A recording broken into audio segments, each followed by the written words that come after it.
जय हिंद साथी, most important जानकारी। आरपीएफ कांस्टेबल टोटल कितने फॉर्म भरे गए, कितने बच्चों ने पेपर दिया और पोस्ट के कितने गुना बच्चे फिजिकल में बुलाए जाएंगे, और हार्ड शिफ्ट और मॉडरेट शिफ्ट के बारे में बताएंगे कि आपको नॉर्मलाइजेशन में कितने नंबर मिलने वाले हैं, और आपको कट ऑफ भी बताएंगे कि इस बार कट ऑफ कितनी रहने वाली है। तो ये वीडियो पूरा देखिएगा तभी आपको समझ में आएगा। आइए, आरपीएफ कांस्टेबल भर्ती 2025 टोटल पोस्ट की बात कर ली जाए तो टोटल पोस्ट आपकी रहेगी 4208 पोस्ट थी, जिसमें से 10 गुना बच्चा बुलाया जाएगा तो 42,080 बच्चा हो जाएगा फिजिकल के लिए। टोटल फॉर्म 50 लाख पड़े थे, जबकि 23 लाख बच्चों ने पेपर दिया था। अब पोस्ट की बात कर ली जाए तो जर्नल की 1706 वैकेंसी थी, और ईडब्ल्यूएस की रहा 420, और ओबीसी की 1136 वैकेंसी थी, और एससी की 631 वैकेंसी थी, और एसटी की 315 वैकेंसी थी। अब टोटल एग्जाम 12 दिन हुआ था और 36 शिफ्टों में पेपर हुआ था, मॉडरेट टू हार्ड। जैसे 2 मार्च को मॉडरेट टू हार्ड पेपर आया था, फिर 3 मार्च को third shift moderate to hard आई थी, फिर 4 मार्च को फर्स्ट शिफ्ट मॉडरेट आई थी, फिर 5 मार्च को third shift moderate to hard आई थी, फिर 6 मार्च को सेकेंड और third shift moderate to hard आई थी, फिर 17 मार्च को फर्स्ट और सेकेंड शिफ्ट हार्ड आई थी, 9 मार्च को सेकेंड शिफ्ट हार्ड आई थी, फिर 10 मार्च को फर्स्ट और सेकेंड शिफ्ट हार्ड आई थी, फिर 11 मार्च को फर्स्ट शिफ्ट और second shift moderate to hard आई थी, फिर 12 मार्च को सेकेंड शिफ्ट हार्ड आई थी, फिर 17 मार्च को फर्स्ट और second shift moderate to hard आई थी, फिर 18 मार्च को फर्स्ट और सेकेंड मॉडरेट टू हार्ड आई थी, फिर इजी और मॉडरेट।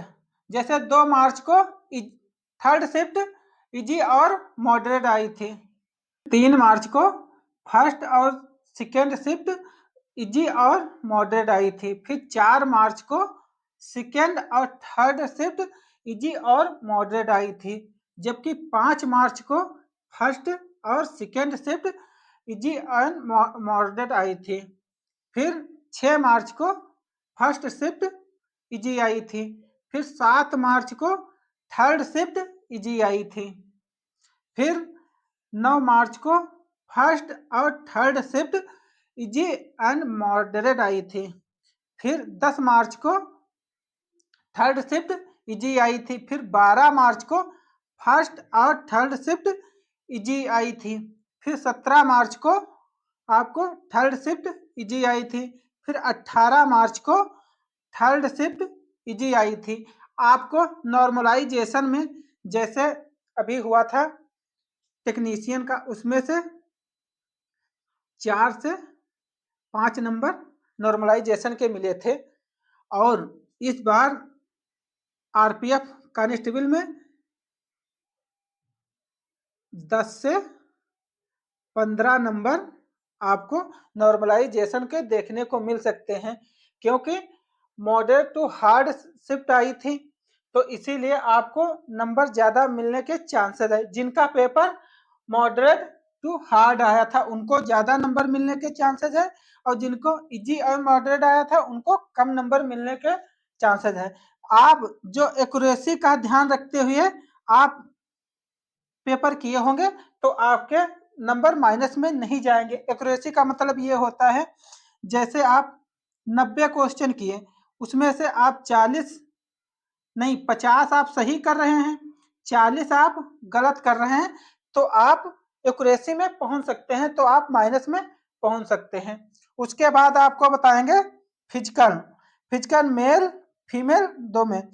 जैसे रनिंग की बात कर ली जाए तो 1600 मीटर आपको 5 मिनट 45 सेकेंड में आपको रनिंग पूरी करनी होगी मेल को, वहीं फीमेल की बात कर ली जाए तो 800 मीटर 3 मिनट 40 सेकंड में आपको रनिंग पूरी करनी होगी। इससे ज़्यादा टाइम ले रहे हो तो आपकी रनिंग क्वालिफाई नहीं मानी जाएगी।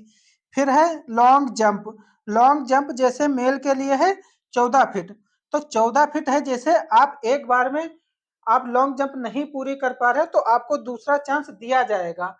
तो आपको 2 चांस मिलेंगे हाई लॉन्ग जंप में।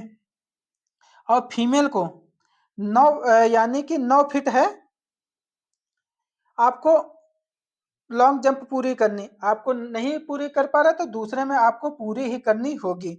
फिर हाई जंप 4 फीट के लिए हाई जंप है, तो आप पहले में नहीं पूरी कर पाओगे मेल तो दूसरे में आपको पूरी करनी होगी, तभी आपका फिजिकल क्वालिफाई माना जाएगा। और वहीं फीमेल की बात कर ली जाए तो 3 फीट आपको हाई जंप पूरी करनी होगी, तो आपको 2 चांस दिए जाएंगे।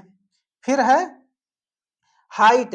Height journal OBC EWS SC की 165 सेमी होना चाहिए।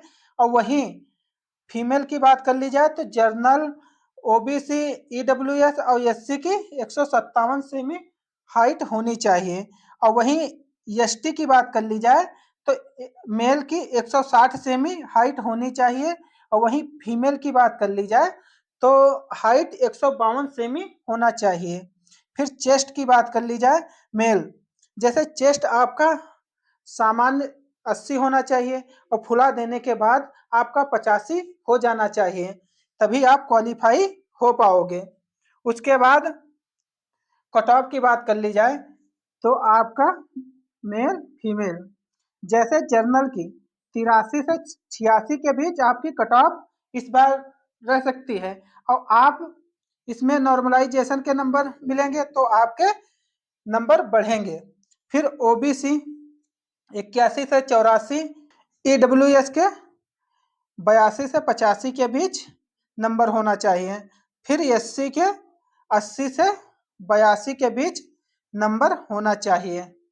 फिर एसटी के 76 से 80 के बीच आपके नंबर होना चाहिए। वही फीमेल की बात कर ली जाए तो जर्नल 75 से 78 के बीच आपके नंबर होना चाहिए। ओबीसी 72 से 75 के बीच, ईडब्ल्यूएस 74 से 77 के बीच, एससी 70 से 72 के बीच और एसटी 65 से 70 के बीच। क्योंकि आप अभी देखे होंगे टेक्नीशियन का कितना कट ऑफ गई है, बहुत हाई कट ऑफ गई है, 91 कहीं कहीं गई है।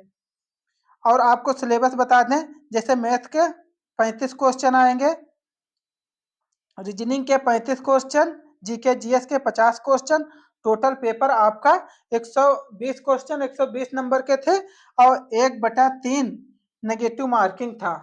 तो आप 120 में से इतने ला रहे हैं और फिर आपको नॉर्मलाइजेशन, जैसे आपका मॉडरेट होगा पेपर तो आपको नॉर्मलाइजेशन के नंबर मिलेंगे। और आपको बता दें कि आंसर की आज ही कल में आने वाली है। तो सेशन अच्छा लगा हो लाइक सब्सक्राइब और कमेंट करके अपनी राय जरूर दीजिएगा। तो धन्यवाद।